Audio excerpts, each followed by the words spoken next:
जी अस्सलाम वालेकुम ਕੀ ਹਾਲ ਹੈ ਜਨਾਬ ਸਭ ਦੋਸਤਾਂ ਦਾ ਉਮੀਦ ਕਰਨਾ ਤੁਸੀਂ ਸਾਰੇ ਬਿਲਕੁਲ ਠੀਕ ਹੋਵੋਗੇ ਔਰ ਮੈਂ ਵੀ ਅੱਲਾ ਦੇ ਫਜ਼ਲੋ ਕਰਮ ਨਾਲ ਬਿਲਕੁਲ ਠੀਕ ਠਾਕ ਹਾਂ ਔਰ ਅੱਜ ਜਨਾਬ ਇੱਕ ਹੋਰ ਨਵਾਂ ਵੀਡੀਓ ਲੈ ਕੇ ਤੁਹਾਡੀ ਖਿਦਮਤ ਵਿੱਚ ਹਾਜ਼ਰ ਹੋਇਆ ਦੋਸਤੋ ਅੱਜ ਦਾ ਵੀਡੀਓ ਕੋਈ ਇਸ ਤਰ੍ਹਾਂ ਹੈ ਕਿ ਸਵੀਡਨ ਵਿੱਚ ਮਕਾਨ ਲੈਣ ਤੋਂ ਪਹਿਲਾਂ ਇਹ ਵੀਡੀਓ ਜ਼ਰੂਰ ਵੇਖ ਲੈਣੀ ਹੈ ਕਿਉਂਕਿ ਮੇਰੀ ਨਜ਼ਰ ਵਿੱਚ ਕਾਫੀ ਬੰਦਿਆਂ ਨਾਲ ਇਹ ਹਾਦਸਾਤ ਹੋ ਚੁੱਕੇ ਨੇ ਔਰ ਇਸ ਵਾਸਤੇ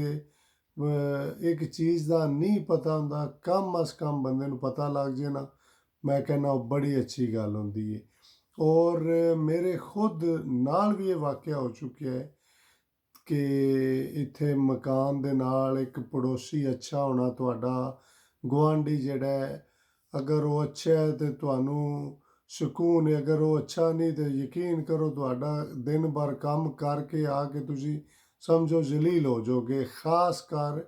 ਫੈਮਿਲੀ ਅਤੇ ਬੱਚਿਆਂ ਵਾਲਿਆਂ ਵਾਸਤੇ ਅਤੇ ਉਹ ਜਨਾਬ ਐਸੇ ਵਾਕਿਆਤ ਦੋ ਤਿੰਨ ਹੋਏ ਨੇ ਉਹ ਤੁਹਾਡੇ ਨਾਲ ਸ਼ੇਅਰ ਕਰਨੇ ਆ ਤਾਂ ਕਿ ਤੁਹਾਨੂੰ ਵੀ ਸਬਕ ਮਿਲ ਜੇ ਬੰਦੇ ਦਾ ਪਲਾਨ ਹੁੰਦਾ ਫੈਮਿਲੀ ਮੰਗਾਉਣ ਦਾ ਮਕਾਨ ਖਰੀਦਣ ਦਾ ਲਿਹਾਜ਼ਾ ਅਗਰ ਇਹਨਾਂ ਚੀਜ਼ਾਂ ਦਾ ਪਤਾ ਲੱਗ ਜੇ ਉਹ ਬੰਦੇ ਨੂੰ ਫਿਰ ਉਸ ਹਿਸਾਬ ਨਾਲ ਆਪਣਾ ਮਕਾਨ ਖਰੀਦਦਾ ਜੇ ਤੇ ਬੱਚੇ ਅਵਣ ਵੱਡੇ ਫਿਰ ਤੇ ਟੈਨਸ਼ਨ ਕੋਈ ਨਹੀਂ ਹੁੰਦੀ ਬੱਚੇ ਅਵਣ ਛੋਟੇ ਤੇ ਬਹੁਤ ਜ਼ਿਆਦਾ ਟੈਨਸ਼ਨ ਹੁੰਦੀ ਇੱਥੇ ਤੇ ਸਭ ਤੋਂ ਪਹਿਲਾਂ ਜਨਾਬ ਸ਼ੁਰੂ ਕਰਨਾ ਮੈਂ ਆਪਣੇ ਤੋਂ ਆਪਣੀ ਮਿਸਾਲ ਦੇਣਾ ਕਿ ਮੈਂ ਮਕਾਨ ਜਿਸ ਤੇ ਰਹਿ ਰਿਹਾ ਸੀ ਪਹਿਲਾਂ ਉੱਥੇ ਜਨਾਬ ਮੈਂ ਜਿਹੜਾ ਮੇਰੇ ਥੱਲੇ ਰਹਿ ਰਿਹਾ ਸੀ ਨਾ ਉਸ ਬੰਦੇ ਨੇ ਜਨਾਬ ਮੇਰੀ ਯਕੀਨ ਕਰੋ ਸਾਡਾ ਸਮਝੋ ਜਿਕਣ ਜੀਣਾ ਨਹੀਂ ਆਰਾਮ ਕਰ ਦਿੱਤਾ ਯੂਸਫ ਨੇ ਜੂੰ ਹੀ ਟੁਰਨਾ ਅੰਦਰ ਉਹ ਜਨਾਬ 5 ਮਿੰਟ ਬਾਅਦ ਛੱਤ ਦੇ ਉੱਤੇ ਆ ਜਾਣਾ ਹਾਂ ਜੀ ਅਸੀਂ ਆਰਾਮ ਕਰ ਰਹੇ ਹਾਂ ਤੁਹਾਡਾ ਬੱਚਾ ਕਿਉਂ ਚੱਲ ਰਿਹਾ ਉਹ ਮੈਂ ਉਹਨੂੰ ਆਖਿਆ ਕੀ ਕਰੀਏ ਫਿਰ ਖੁਦਾ ਦਿਆ ਬੰਦਿਆ ਉਹਨੇ ਫਿਰਨਾ ਉਹਨੇ ਇੱਥੇ ਕੀ ਖੇਡਣਾ ਨਹੀਂ ਹੈ ਅੱਛਾ ਇੱਕ ਵਾਰੀ ਵੀ ਹੋਇਆ ਦੋ ਵਾਰੀ ਵੀ ਹੋਇਆ ਤਿੰਨ ਵਾਰੀ ਮੈਂ ਕਿਹਾ ਯਾਰ ਕਿਰਾਇਆ ਦਿੰਦੇ ਆ ਪਏ ਰਹਿੰਦੇ ਆ ਪਏ ਕਮਿਊਨ ਨੇ ਘਰ ਦਿੱਤੇ ਆ ਗੌਰਮੈਂਟ ਸਮਝੋ ਇੱਥੇ ਤੁਹਾਨੂੰ ਥੋੜ੍ਹਾ ਜਿਹਾ ਅਸਲ ਹੀ ਤਫਸੀਲਨ ਗਿਆ ਬਹੁਤ ਲੰਬਾ ਹੋ ਜਾਂਦਾ ਵੀਡੀਓ ਯਾਰ ਇਹ ਪ੍ਰੋਬਲਮ ਹੈ ਇੱਥੇ ਤੁਸੀਂ ਰਜਿਸਟਰਡ ਹੁੰਦੇ ਹੋ ਇੱਥੇ ਮੁxtਲਿਫ ਕੰਪਨੀਆਂ ਨੇ ਸਟਾਕਹੋਮ ਬੋਸਟਾਡੇ ਸਿਗਤੂਨਾ ਬੋਸਟਾਡ ਫੈਡਮਿਡਲਿੰਗ ਵੈਸਟ ਬੀਹੈਮ ਕਈ ਨੇ ਪੰਜ ਛੇ ਨੇ ਮੈਨੂੰ ਨਹੀਂ ਸਾਰੀਆਂ ਦਾ ਪਤਾ ਬਹਰਹਾਲ ਜਿਹੜੀਆਂ ਮੇਨ ਨੇ ਉਹ ਦੱਸਦੇ ਅਤੇ ਉਹਨਾਂ ਦੇ ਜ਼ਰੀਏ ਤੁਹਾਨੂੰ ਘਰ ਦਿੰਦੇ ਨੇ ਉਹਦਾ ਇਹ ਮਤਲਬ ਹੁੰਦਾ ਹੈ ਕਿ ਤੁਸੀਂ ਉੱਥੇ ਰਜਿਸਟਰਡ ਹੁੰਦੇ ਹੋ ਲਾਈਨ 'ਚ ਲੱਗਦੇ ਹੋ ਅਤੇ ਵੇਟ ਕਰਦੇ ਹੋ ਉਹ ਤੁਹਾਨੂੰ ਈਮੇਲਾਂ ਕਰਦੇ ਨੇ ਉਹ ਤੁਸੀਂ ਵੇਖਦੇ ਹੋ ਘਰ ਤੁਹਾਨੂੰ ਪਸੰਦ ਆਉਂਦਾ ਉਹਨੂੰ ਸਿਲੈਕਟ ਕਰੋ ਯੈਸ ਅਗਰ ਨਹੀਂ ਆਉਂਦਾ ਤਾਂ ਤੁਸੀਂ ਇਗਨੋਰ ਕਰ ਦਿਓ ਉਹ ਫਿਰ ਜਿਸ ਵੇਲੇ ਤੁਹਾਡੀ ਵਾਰੀ ਆਉਂਦੀ ਹੈ ਨਾ ਉਹ ਤੁਹਾਨੂੰ ਘਰ ਦਿੰਦੇ ਨੇ ਉਹ ਘਰ ਹੁੰਦਾ ਪੱਕਾ ਪਰਮਾਨੈਂਟ ਕੋਈ ਹੁੰਦੇ ਨੇ ਥੋੜ੍ਹੇ ਚਿਰ ਵਾਸਤੇ ਕੋਈ ਪਰਮਾਨੈਂਟ ਅਤੇ ਜਿਹੜੇ ਪਰਮਾਨੈਂਟ ਹੁੰਦੇ ਨੇ ਉਹ ਤੁਸੀਂ ਜਦੋਂ ਛੱਡਣਾ ਹੁੰਦਾ ਹੈ ਨਾ ਉਹ 3 ਮਹੀਨੇ ਪਹਿਲਾਂ ਦੱਸਣਾ ਹੁੰਦਾ ਹੈ ਅਤੇ ਇਹ ਤਰੀਕਾ ਕਾਰ ਹੈ ਘਰ ਦਾ ਬਾਕੀ ਇਸ ਬਾਰੇ ਇਨਸ਼ਾਅੱਲਾ ਤਫਸੀਲਨ ਬਣਾਵਾਂਗੇ ਮੈਂ ਮੇਨ ਜਿਹੜੀ ਵੀਡੀਓ ਦੇ ਅਲਾਉਣੇ ਅੱਛਾ ਬੱਚਿਆਂ ਦਾ ਜਨਾਬ ਮੈਂ ਆਪਣੇ ਵੱਲੋਂ ਸਟਾਰਟ ਕਰਨਾ ਕਿ ਯੂਸਫ ਨੇ ਜਿਸ ਵੇਲੇ ਸੱਜੇ ਖੱਬੇ ਟੁਰਨਾ ਯਕੀਨ ਕਰੋ ਕੰਮ 'ਤੇ ਜਾਣਾ ਤਾਂ ਵੀ ਨਾ ਆਰਾਮ ਆਉਣਾ ਮੈਂ ਨਾ ਯਾਰ ਕਿਰਾਇਆ ਦਿੰਦੇ ਆ ਫਿਰ ਰਹਿੰਦੇ ਆ ਵੀ ਨਾ ਤੇ ਮੁਫਤ ਹੈ ਉਹ ਜਿਹੜਾ ਸਾਨੂੰ ਡਿਸਟਰਬ ਕਰਦਾ ਹੈ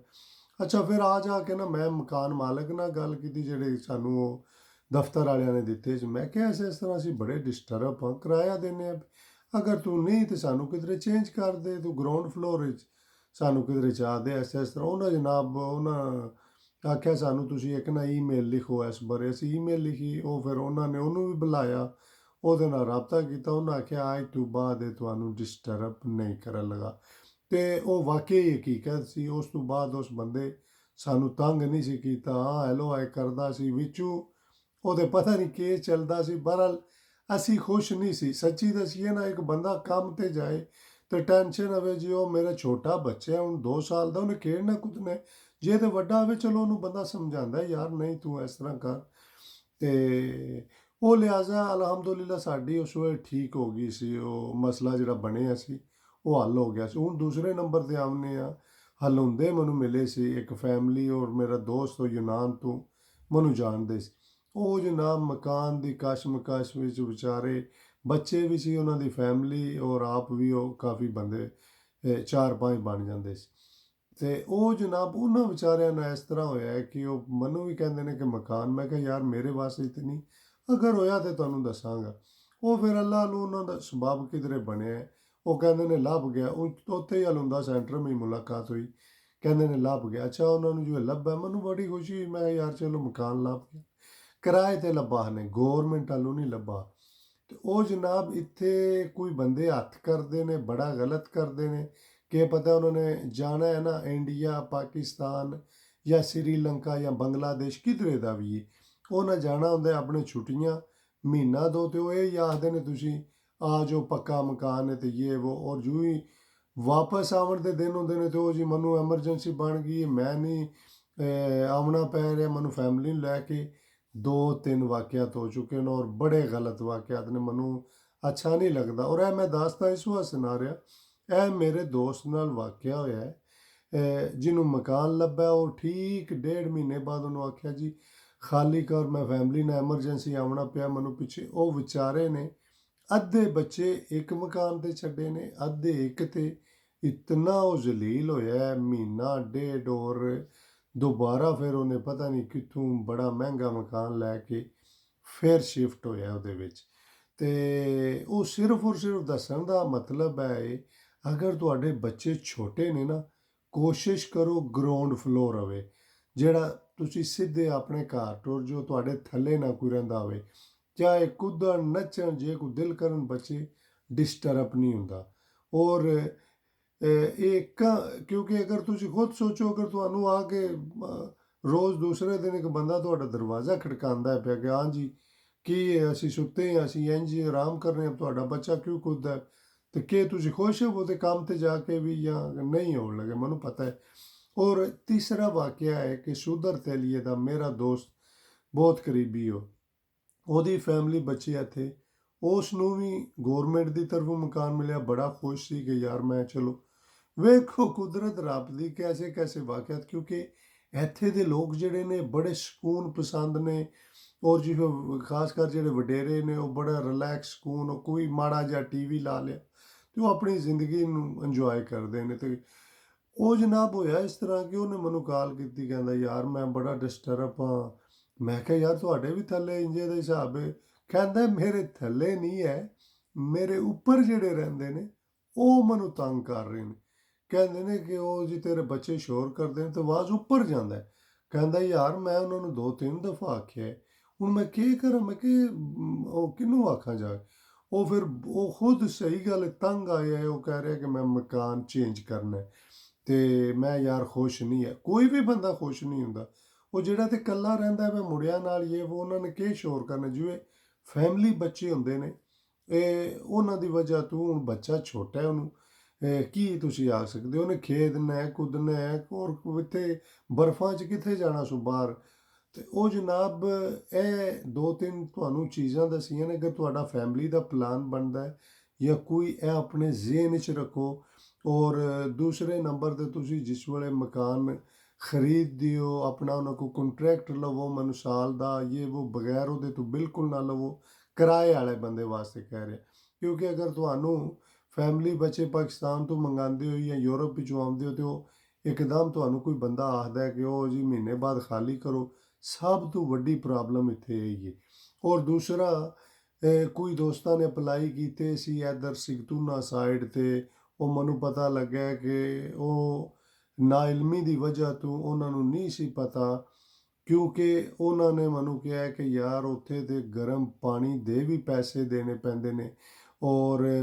ਕਾਫੀ ਜਿਹੜੀਆਂ ਚੀਜ਼ਾਂ ਨੇ ਉਹ ਮਹਿੰਗੀਆਂ ਨੇ, ਮਕਾਨ ਛੋਟੇ ਨੇ, ਉਹ ਅਫੋਰਡ ਕਰਨਾ ਬੜਾ ਮੁਸ਼ਕਿਲ ਹੈ। ਅਤੇ ਉਹ ਆਫਰ 'ਤੇ ਆਉਂਦੀ ਹੈ, ਬੰਦਾ ਫਟਾਫਟ ਐਕਸੈਪਟ ਕਰਦਾ ਉਹ ਯਾਰ ਮੈਂ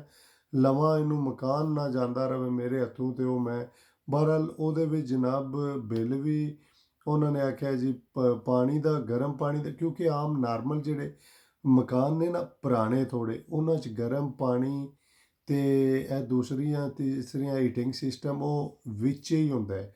ਮਸਲਨ ਇਨਕਲੂਡਡ ਹੁੰਦਾ ਹੈ, ਹਰ ਸ਼ੈ ਕਿਰਾਏ ਦੇ ਜਿਹੜਾ ਦਿੰਦੇ ਹੋ। ਇਹ ਜਿਹੜੇ ਨਵੇਂ ਬਣ ਰਹੇ ਨੇ ਇਹਨਾਂ ਵਿੱਚ ਤੁਸੀਂ ਗਰਮ ਪਾਣੀ ਦਾ ਵੀ ਦੇਣਾ ਹੁੰਦਾ ਹੈ। ਔਰ ਦੂਸਰਾ ਵੀ ਇਹ ਕਿ ਪਤਾ ਛੋਟਾ 50 ਸਕੁਅਰ ਮੀਟਰ ਦਾ ਮਕਾਨ ਹੈ। ਹੁਣ ਮੇਰੇ ਦੋਸਤ ਨੂੰ 50 ਸਕੁਅਰ ਮੀਟਰ ਦਾ ਲੱਭਾ ਸਿਗਤੂ ਨਾ ਤੂੰ 10,000 ਕਰੋਨ ਕਿਰਾਇਆ ਦੇ ਰਿਹਾ। ਉਹ ਕਹਿੰਦਾ ਯਾਰ ਮੈਨੂੰ ਨਹੀਂ ਸੀ ਪਤਾ ਗਰਮ ਪਾਣੀ ਵੀ ਵਿੱਚ ਉਹ ਪਾਰਕਿੰਗ ਪਾ ਕੇ ਗਰਮ ਪਾਣੀ ਪਾ ਕੇ ਉਹ ਤੇ ਕਿਧਰੇ ਮੇਰਾ ਯਾਰ ਜਾਂਦਾ ਹੈ ਪੈਸੇ। ਤੇ ਇਹ ਸਿਰਫ ਕਹਿਣ ਦਾ ਮਤਲਬ ਹੈ ਕਿ ਇਹ ਚੀਜ਼ਾਂ ਤੁਸੀਂ ਨੋਟ ਕਰ ਲੈਣੀਆਂ ਨੇ। ਲੈਣ ਤੋਂ ਪਹਿਲਾਂ ਥੋੜ੍ਹਾ ਜਿਹਾ ਸੋਚ ਲੈਣਾ ਹੈ। ਇਹ ਸਿਰਫ ਔਰ ਸਿਰਫ ਤੁਹਾਡੀ ਰਹਿਨਮਾਈ ਵਾਸਤੇ। ਮੈਨੂੰ ਕਾਫੀ ਦੋਸਤ ਮਿਲੇ ਨੇ, ਮੈਨੂੰ ਕਿਹਾ ਨੇ, ਤੇ ਮੈਂ ਕਿਹਾ ਯਾਰ ਚਲੋ ਮੈਂ ਇੱਕ ਛੋਟਾ ਜਿਹਾ ਕਲਿੱਪ ਬਣਾ ਦਾਂਗਾ ਤੇ ਇਨਸ਼ਾਅੱਲਾ ਜਨਾਬ ਮੇਰੀ ਬਹੁਤ ਜਲਦ ਤੁਹਾਡੇ ਨਾਲ ਮਜ਼ੀਦ ਇਸ ਬਾਰੇ ਵੀ ਸ਼ੇਅਰ ਕੀਤਾ ਜਾਏਗਾ। ਅਗਰ ਕੋਈ ਹੋਇਆ ਸਵਾਲ ਕਿਸੇ ਦਾ ਤੇ ਵੀਡੀਓ ਬਹੁਤ ਲੰਬਾ ਹੋ ਜਾਂਦਾ ਹੈ। ਤਫਸੀਲਨ ਇਹ ਮੈਂ ਕਈ ਗੱਲਾਂ ਨਹੀਂ ਦਸੀਆਂ, ਸ਼ਾਰਟਕਟ ਕਰਦਿਆਂ ਯਕੀਨ ਕਰੋ ਨਹੀਂ ਪਤਾ ਲੱਗਾ, ਕਿਉਂਕਿ ਮੇਰਾ ਤੁਹਾਨੂੰ ਦੱਸਿਆ ਸਿਰਫ ਔਰ ਸਿਰਫ ਵੀਡੀਓ ਬਣਾਉਣ ਦਾ ਮਕਸਦ ਹੈ ਕਿ ਚਲੋ ਯਾਰ ਕਿਸੇ ਇੱਕ ਬੰਦੇ ਦਾ ਵੀ ਭਲਾ ਹੋ ਜੇ ਤਾਂ ਮੈਨੂੰ ਖੁਸ਼ੀ ਹੋਵੇਗੀ। ਤੇ ਆਪਣਾ ਖਿਆਲ ਰੱਖੋ, ਖੁਸ਼ ਰਹੋ, ਦੂਸਰਿਆਂ ਨੂੰ ਖੁਸ਼ ਰੱਖੋ। ਬੜੀ ਛੋਟੀ ਜਿਹੀ ਜ਼ਿੰਦਗੀ ਹੈ। ਓਕੇ ਜਨਾਬ, ਰੱਬ ਸੋਹਣੇ ਦੇ ਵਾਲੇ। ਅੱਲਾ ਹਾਫਿਜ਼।